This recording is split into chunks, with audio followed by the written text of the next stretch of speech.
மனாபிர் இஸ்லாம் நிகழ்ச்சியின் 253வது தொடருடைய கடைசி ஹுத்பா மஸ்ஜித் அக்ஸாவுடைய ஹுத்பாவை ஹதீப் உர்வா இக்ரிமா சப்ரி, பிரதான இமாம் இக்ரிமா சப்ரி அவர்களுடைய மகன் உர்வா இக்ரிமா சப்ரி அவர்களின் மூலமாக அந்த ஹுத்பா நிகழ்த்தப்பட்டது. ஹுத்பாவின் தலைப்பு ஈமானிய உறவு, ஒற்றுமை, ஐக்கியம் என்ற தலைப்பை கொண்டதாக அந்த ஹுத்பா அமைந்திருந்தது. அல்லாஹ்வை புகழ்ந்து நபி ஸல்லல்லாஹு அலைஹி வஸல்லம் அவர்கள் மீது ஸலவாத்து ஸலாம் சொல்லி தக்வாவை வலியுறுத்தியதன் பின்பு, அல்லாஹ்வுடைய அடியார்களே, இஸ்லாமிய மார்க்கம், இஸ்லாமிய சமூகம் எப்படி வாழ வேண்டும் என்ற அடிப்படை அம்சங்களை மனிதனுக்கு காட்டிக் கொடுத்த ஒரு மார்க்கமாக இருக்கிறது. அந்த அடிப்படையில் இஸ்லாமிய சமூகம் சகோதரத்துவத்தை பேணி உலகத்திலே வாழ வேண்டும். எல்லா இடங்களிலும் வாழக்கூடிய முஸ்லீம்கள் ஒரு இனம் என்பதை புரிந்து ஒற்றுமையாக வாழ வேண்டும்.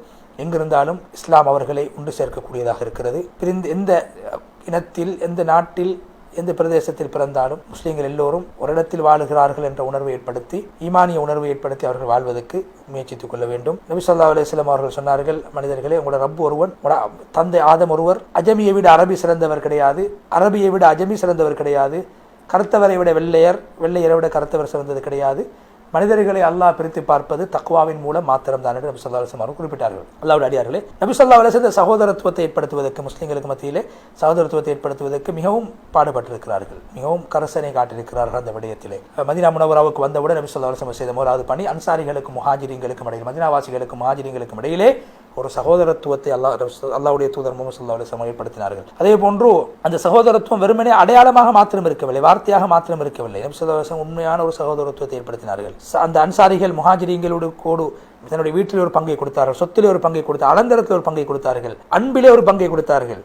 இதுதான் ஈமானுடைய உணர்வாக, ஈமானுடைய சிந்தனையாக இருக்கிறது. அல்லாஹ் குர்ஆனில் சொல்கிற அந்த அன்சாரிகளை பற்றி சொல்கிற போது சூரா அல் ஹஷ்ர் 9வது வசனத்திலே, மதீனாவிலே வாழ்ந்தவர்கள் அவர்களிடத்தில் ஹிஜ்ரத் செய்து வந்த முஹாஜிரிங்களை விரும்புவார்கள். அந்த முஹாஜிரிங்களை பார்த்து அவர்கள் பொறாமைப்பட மாட்டார்கள், அவர்கள் கொடுக்கப்பட்ட விடயங்களை பார்த்து பொறாமைப்பட மாட்டார்கள். தன்னை விட மற்றவர்களை முதன்மைப்படுத்துவார்கள், மற்றவர்களுக்கு உதவக்கூடியவர்களாக இருந்தார்கள். அவர்களுக்கு தேவை இருந்தாலும் அந்த தேவையை இருந்தும் அந்த தேவையை அவர்கள் மற்றவர்களுக்கு நிறைவேற்றி கொடுப்பார்கள். யாரு கஞ்சத்தனத்தை விட்டு பாதுகாக்கப்படுவாரோ அவர்கள் தான் வெற்றி அடைந்தவர்கள். சூரா அல் ஹஷ்ர் 9வது வசனம். எனவே அன்பு, பாசம், சகோதரத்துவம் என்பது அல்லாஹ்வினால் உலகத்தில் அல்லாஹ் செய்யக்கூடிய ஒரு பாக்கியமாக இருக்கிறது. அல்லாஹ் குர்ஆனில் சொல்கிறான், சூரா அல் அன்ஃபால் நபி அவர்களை பார்த்து, நபியே, பூமியில் இருக்கக்கூடிய அனைத்து வஸ்துக்களை நீங்கள் செலவழித்தாலும் மனிதர்களுக்கு மத்தியிலே உங்களால் அன்பை ஏற்படுத்த முடியாது. அல்லாஹ் தான் அவர்களுக்கு மத்தியில் அன்பை ஏற்படுத்தினால் அவன் கண்ணியமானவனாகவும் உயர்ந்தவனாகவும் ஞானம் உள்ளவனாகவும் இருக்கிறான். எனவே அல்லாஹ்வுடைய விடயத்திலே நாங்கள் அல்லாஹ்வுக்காக அன்பு வைப்பது, அது என்னுடைய இஸ்லாமிய சமூகத்துக்கு மத்தியிலே இருக்கக்கூடிய உறவை வளர்க்கக்கூடியதாக இருக்கிறது. யார் உலகத்தில் நபி ஸல்லல்லாஹு அலைஹி வஸல்லம் சொன்னார், அல்லாஹ்வுக்காக நேசிப்பார்கள், அல்லாஹ்வுக்காக வேண்டி விரோதம் கொள்வார்கள், அல்லாஹ்வுக்காக வேண்டி கொடுப்பார்கள், அல்லாஹ்வுக்காக வேண்டி தடுப்பார்களோ அவர்கள் ஈமானை பரிபூர்ணப்படுத்தி விட்டார்கள், பரிபூர்ணப்படுத்த தேடிவிட்டார்கள் என்று சொன்னார்கள். அல்லாஹ்வுடைய அடியார்களே, முஃமின்களே, இந்த ஈமானிய சகோதரத்துவம் என்பது முஸ்லீம்களுடைய கவலை ஒரே கவலையாக இருக்க வேண்டும், அவருடைய பிரச்சனை ஒரே பிரச்சனையாக இருக்க வேண்டும். அப்படியான முஸ்லீம்களுடைய பிரச்சனைகளில் ஒன்றுதான் மஸ்ஜித் அக்ஸாவுடைய பிரச்சனை. அது இஸ்லாமிய பிரச்சனையாக இருக்கிறது. அது எல்லா மனிதர்களுடைய உள்ளத்திலும் அது இருக்க வேண்டும், சிந்தனையில் இருக்க வேண்டும். ரோசம் உள்ள ஒரு முஃமின் இந்த அக்ஸாவுடைய பிரச்சனை ஒரு பிரச்சனையாக கருத வேண்டும். இஸ்லாமிய சகோதரத்துவ கருத்தை புரிந்து வாழக்கூடிய ஒவ்வொரு முஸ்லீம்களும் இது ஒரு பிரச்சனையாக பார்க்க வேண்டும். தன்னுடைய ஒரு கடமை, இந்த இஸ்லாமிய இந்த அக்ஸாவை பாதுகாப்பது என்ற அந்த கடமை உணர்வை ஏற்படுத்திக் கொள்ள வேண்டும். அதன் அடிப்படையில் தான் ஒரு மனிதனுடைய ஈமானுடைய அளவு இருக்கும். எனவே இது வெறுமனே ஒரு பிரச்சனை அல்ல, ஈமானோடு சம்பந்தப்பட்ட ஒரு விடயமாக இருக்கிறது அக்ஸாவுடைய பிரச்சனை. அல்லாஹ்வுடைய அடியார்கள் முஸ்லீம்களே, சகோதரத்துவ அந்த உறவை பேணுவதற்கு சில கடமைகளும் சில பொறுப்புகளும் உள்ளன. ஒரு முஸ்லீம் இன்னொரு முஸ்லீமுக்கு உதவி செய்ய வேண்டும். முதலாவது தேவையான விடயங்கள். ஒரு முஸ்லீமுடைய சிரமத்தை இன்னொரு முஸ்லீம் போக்க வேண்டும். ஒரு முஸ்லீமுக்கு இன்னொரு முஸ்லீம் உதவி செய்யாமல் இருக்கக்கூடாது. நபி ஸல்லல்லாஹு அலைஹி வஸல்லம் சொன்னார், ஒரு முஸ்லீம் இன்னொரு முஸ்லீமுடைய சகோதரன், ஒரு முஸ்லீம் இன்னொரு முஸ்லீமுக்கு அநியாயம் செய்யக்கூடாது, உதவி செய்ய வேண்டிய இடத்து உதவி செய்யாமல் இருக்கவும் கூடாது. தக்வா என்பது உள்ளத்தில் இருக்கக்கூடியது என்று நபி ஸல்லல்லாஹு அலைஹி வஸல்லம் அவர்கள் நெஞ்சை காட்டினார்கள். அதே போன்று எப்போது முஸ்லீம்களுடைய தேவை அதிகரிக்கும், அந்த நேரத்திலே அந்த பொறுப்பும் அதிகரிக்கும். முஸ்லீம்களுக்கு சிரமம் ஏற்படுகின்ற போது ஒரு முஸ்லீம் ஓடி ஒழியக்கூடாது, உதவியாக இருக்க வேண்டும். தேவையுள்ளவர்களை தேடி உதவி செய்ய வேண்டும். சிரமத்தோடு வாழக்கூடிய ஒரு சிரமத்தை போக்க வேண்டும். அதாவது சுயநலத்தை விட்டும் தன்னை பாதுகாத்துக் கொள்ள வேண்டும். முஸ்லீம்கள் சுயநல சிந்தனை, அது ஒரு ஈமானிய உணர்வோடு வாழக்கூடிய ஒரு இடத்திலே சுயநல சிந்தனை இருக்கக்கூடாது. ஒரு முஸ்லீம் தான் விரும்புவதை தன்னுடைய பிற சகோதரனுக்கும் விரும்ப வேண்டும்.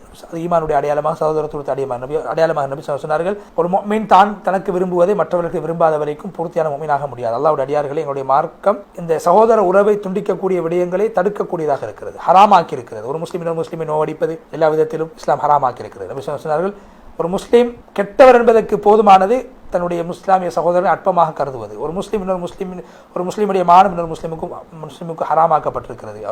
அவருடைய சொத்து செல்வங்கள், அவருடைய இரத்தம், அவருடைய மானம் இன்னொரு முஸ்லீமுக்கு ஹராமாக்கப்பட்டிருக்கிறது. அவைகள் பாதுகாக்கப்பட வேண்டும். இஸ்லாமிய சகோதரர்களே, எனவே இன்னொரு முஸ்லீமுடைய இரத்தத்தை ஓட்டுவது, அபகரிப்பது, மானத்தை பறிப்பது இஸ்லாத்தில் தடுக்கப்பட்ட ஒன்றாக இருக்கிறது. சொல்லால் கூட ஒரு முஸ்லீமை துன்புறுத்தக்கூடாது, ஏசக்கூடாது. அதே போன்று கண்ணால் சாடை செய்து அற்பமாக பேசுவதை இஸ்லாம், பரிகாசம் செய்வது இஸ்லாம் தடுத்திருக்கிறது.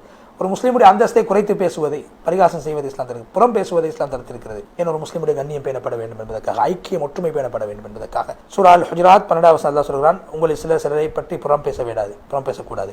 உங்களில் ஒருவர் தன்னுடைய மரணித்த சகோதரனுடைய மாமிசத்தை சாப்பிடுவதற்கு புசிப்பதற்கு விரும்புவாரா? இல்லை, நீங்கள் விரும்ப மாட்டீர்கள்.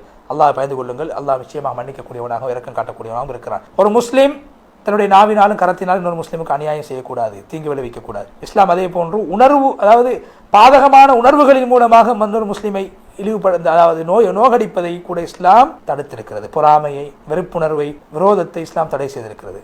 நீங்கள் உங்களுக்கு மத்தியில் பரஸ்பரம் பொறாமைப்பட வேண்டாம், விரோதம் கொள்ள வேண்டாம், உறவுகளை துண்டித்து நடக்க வேண்டாம், முகத்தை திருப்பி கொண்டு போக வேண்டாம். அல்லாஹ்வுடைய அடியார்களை நீங்கள் ஒரே சகோதரர்களை போன்று மாறிவிடுங்கள், நபி ஸல்லல்லாஹு அலைஹி வஸல்லம் குறிப்பிட்டார்கள். அதே போன்று வீண் விவாதங்கள் செய்வது, விவாதம் என்ற கருத்து தெரிவிப்பது என்ற பெயரில் முஸ்லிம்களை காயப்படுத்துவதை கூட நபி ஸல்லல்லாஹு அலைஹி வஸல்லம் அவர்கள் தடுத்திருக்க, இஸ்லாம் தடுத்திருக்கிறது. நபி ஸல்லல்லாஹு அலைஹி வஸல்லம் சொன்னார்கள், யாரு வீண் விவாதங்களை விடுவார்களோ, அவர் உண்மையானவராக இருந்தாலும் கூட வீண் விவாதங்களை விட்டால் சுவர்க்கத்தின் நடுவிலே அவருக்கு ஒரு வீடு கட்டப்படும், அதுக்கு நான் பொறுப்பென்று சொன்னார்கள் ஸல்லல்லாஹு அலைஹி வஸல்லம். ஒரு மாளிகை கொடுக்கப்படும், அதுக்கு நான் பொறுப்பென்று சொன்னார்கள். யாரு பொய்யை விடுவாரோ, அவர் பரிகாசத்துக்காக இருந்தாலும் பொய்யை விடுவாரோ, அவருக்கு சொர்க்க நடுவிலே ஒரு மாளிகை கட்டப்படும், சொர்க்கத்துடைய. அதே போன்று யாருடைய நற்குணமாக இருக்கும் அவருக்கும் சொர்க்கத்திலே உயர்ந்த ஒரு மாளிகை கட்டப்படும் என்று நபி ஸல்லல்லாஹு அலைஹி வஸல்லம் சொன்னார். அதே போன்று எங்களுடைய மார்க்கம் ஃபித்னாக்களை, இஸ்லாமிய சமூகத்துக்கு மத்தியிலே குழப்பங்களை ஏற்படுத்துவதை தடுத்திருக்கிறது. ஒற்றுமைப்படுத்த வேண்டும், பிரிந்து வாழக்கூடியவர்களை இணைத்து வாழ வேண்டும், சேர்த்து வாழ வேண்டும், ஒற்றுமையோடு வாழ வேண்டும் என்று இஸ்லாம் கட்டளையிட்டிருக்கிறது. நபி ஸல்லல்லாஹு அலைஹி வஸல்லம் சொன்னார்கள், நோன்பு, தொழுகை, சதகாவை விட சிறந்த நன்மை உங்களுக்கு சொல்லித் தரட்டுமா?